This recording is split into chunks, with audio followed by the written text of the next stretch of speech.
Bienvenue sur votre chaîne Info de l'Homme.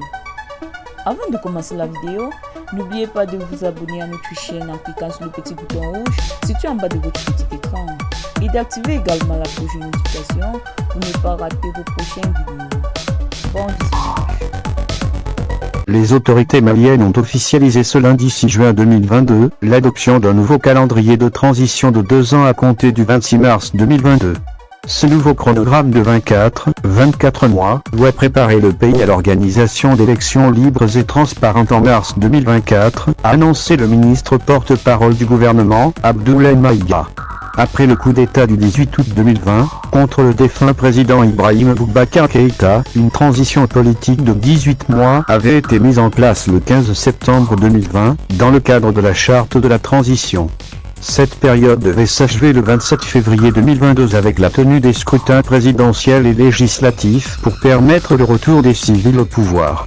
Mais les autorités avaient invoqué l'insécurité qui règne dans certaines parties du pays pour justifier le report des élections générales.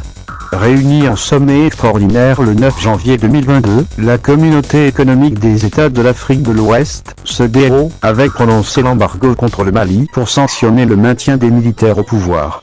Lors de son dernier sommet extraordinaire du 4 juin à Accra, Ghana, la CEDEAO avait annoncé le maintien des sanctions contre le Mali avant d'annoncer la tenue d'un nouveau sommet le 3 juillet prochain.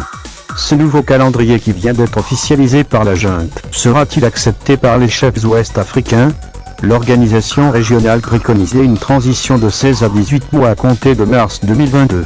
Mis désormais devant le fait accompli, la CEDEAO doit se déterminer sur la question malienne lors de son sommet extraordinaire du 3 juillet prochain.